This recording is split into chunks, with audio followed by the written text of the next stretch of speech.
Excellencies, distinguished delegates, ladies and gentlemen.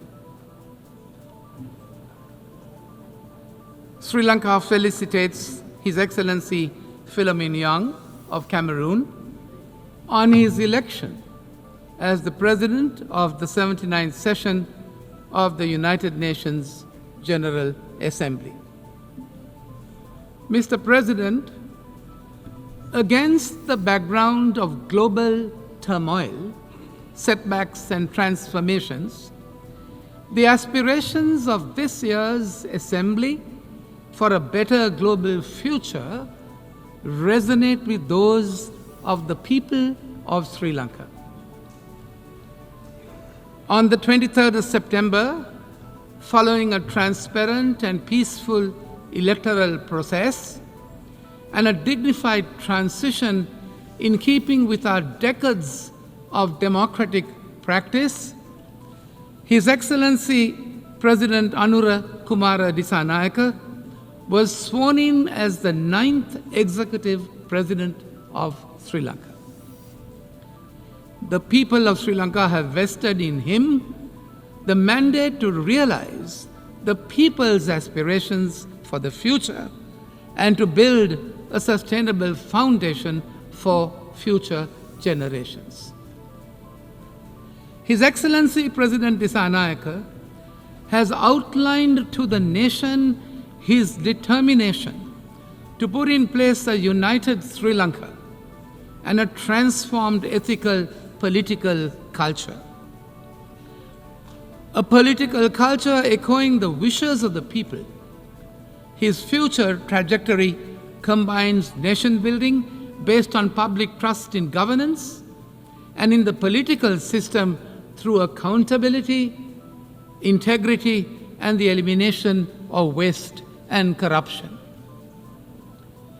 In the words of His Excellency President Anura Kumara Dissanayake, quote, "We are launching a unified Sri Lankan nation that respects diversity, fully ending an era of division based on race, religion, caste, and class."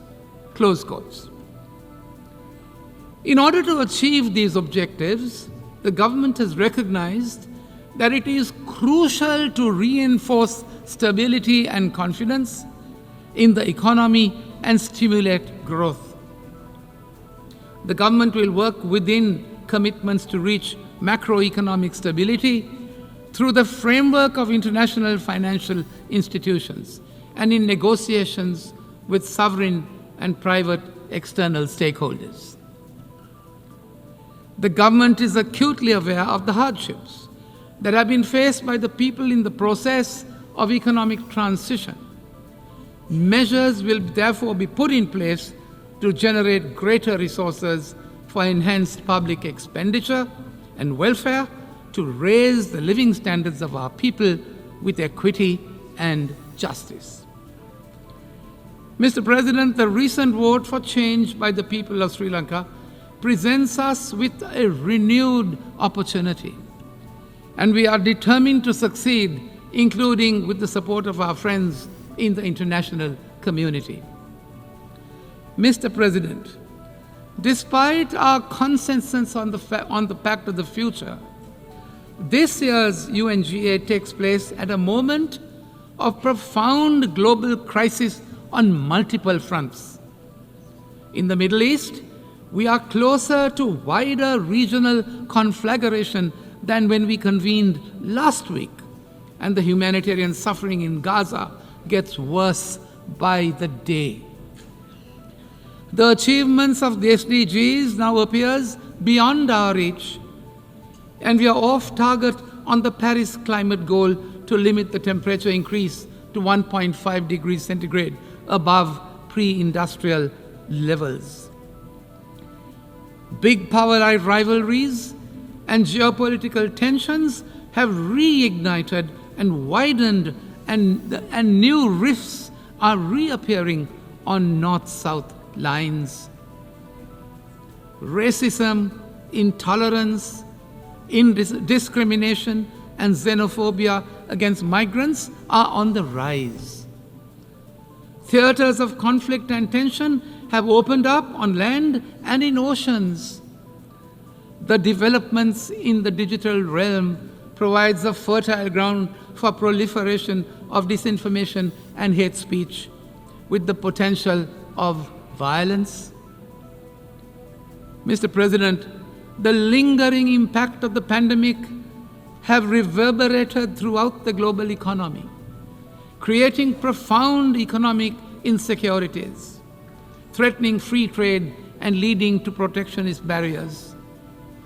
We are spending more on weapons than ever before in the past, and regrettably, the use of nuclear weapons is in mainstream discourse.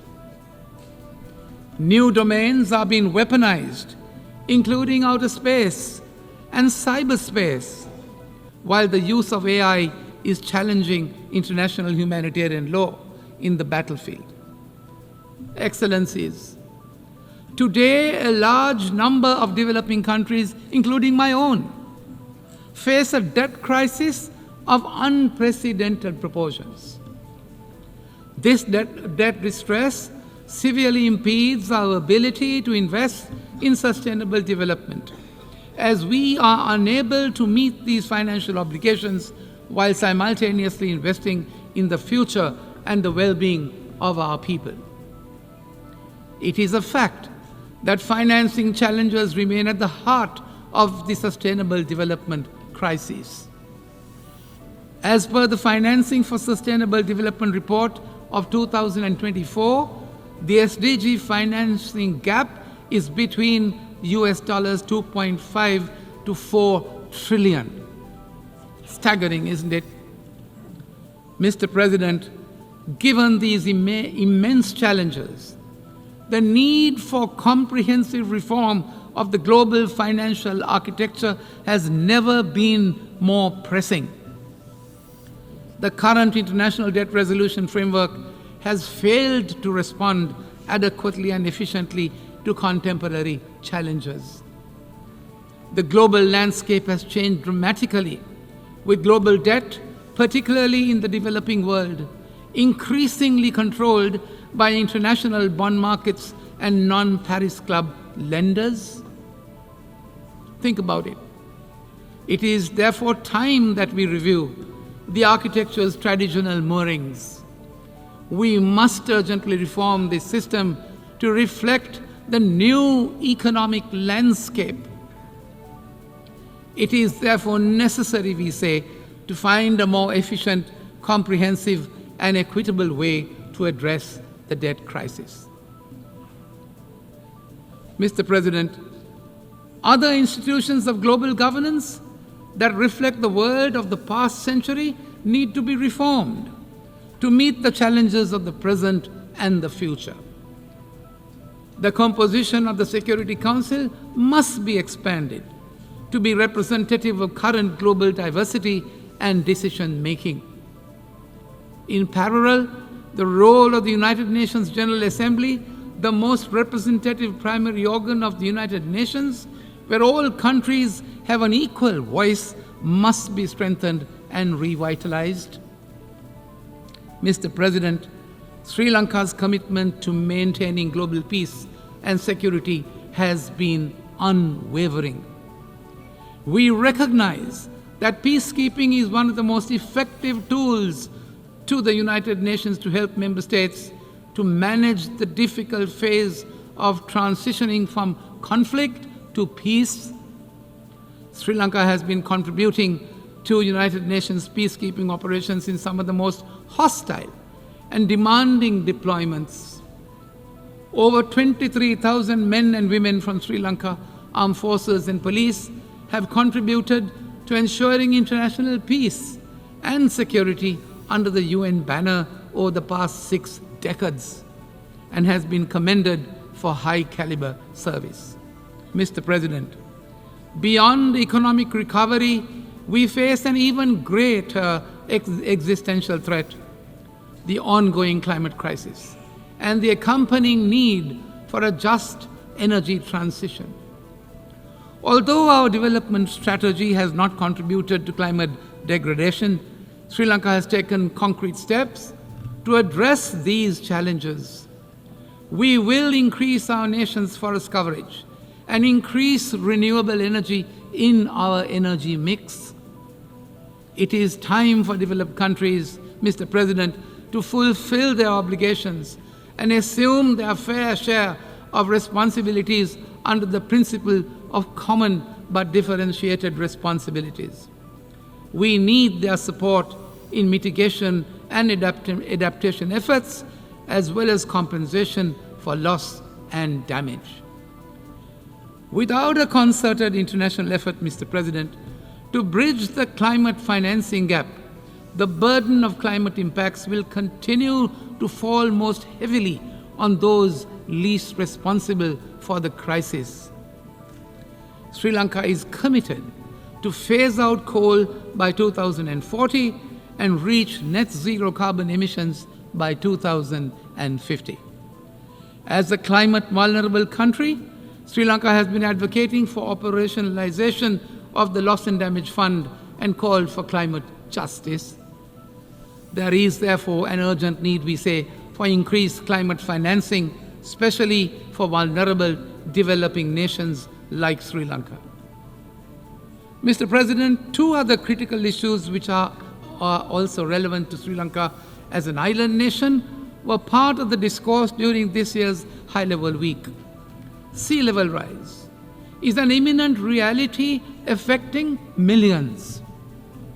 While Sri Lanka has taken mitigatory measures nationally, as included in the National Adaptation Plan for Climate Change, it is through concerted international action that solutions can be implemented to halt the global warming that is the cause of sea level rise. Sri Lanka initiated the UNGA resolution on declaring 1st of March as the World Seagrass Day to bring international attention and awareness on a small but significant aspect of universal importance of combating climate change. Sri Lanka has further been recognized for its contribution to mangrove regeneration programs as a 2024 World Restoration Flagship by the United Nations under the UN Decade on Ecosystem Restoration. Mr. President, antimicrobial resistance has become a critical public health issue the world over, with bacterial resistance linked to around 5 million deaths worldwide annually. Alarming. AMR, if not contained, has the potential to spiral into a development issue, as well with life expectancies declining worldwide. We welcome the target of mobilizing US $100 million through the Antimicrobial Resistance Multi-Partner Trust Fund to ensure that 60% of countries have funded action plans by 2030. However, international cooperation, Mr. President, and sustainable financing must increase to meet this goal. Mr. President, as we seek solutions to global challenges, we must harness the power of technology and innovation. Digital technologies and artificial intelligence offer unprecedented opportunities to accelerate sustainable development. Sri Lanka aims for sustained growth by innovation and envisages an equitable digital transformation through the establishment of accessible digital public infrastructure. At the same time, we call for increased capacity building and technical assistance to bridge the global digital divide and empower all countries to leverage these tools for the betterment of their people.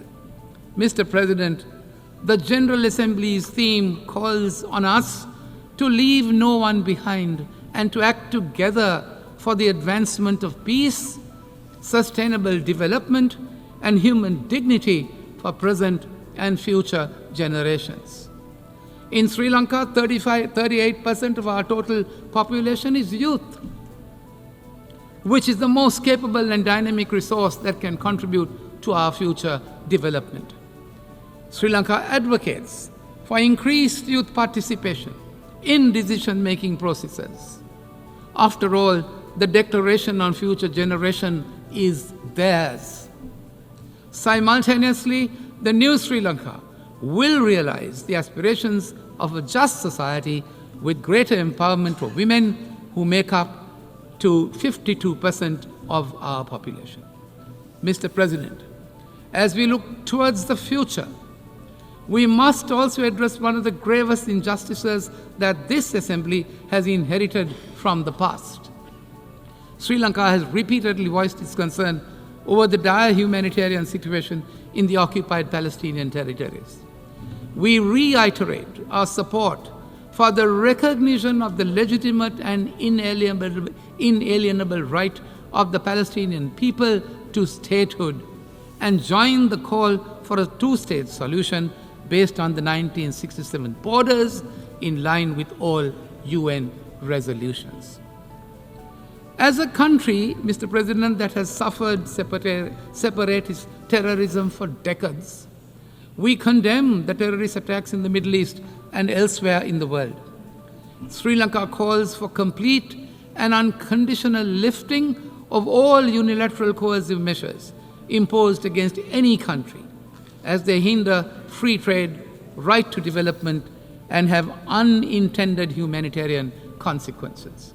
Mr. President, as an island country, we are concerned about the present environmental and geopolitical aspects relating to the oceans. We want our oceans to be free of rivalry, free of conflicts, free of pollution, and to be able to sustainably manage our marine resources. The UNCLOS, with its cohesive and universal nature, provides us with a say in shaping the global maritime system.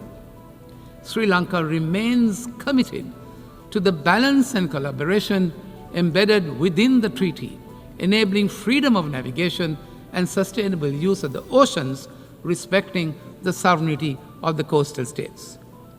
Mr. President, we must recognize that global challenges demand global solutions. In our interconnected world, no country can solve these complex problems in isolation.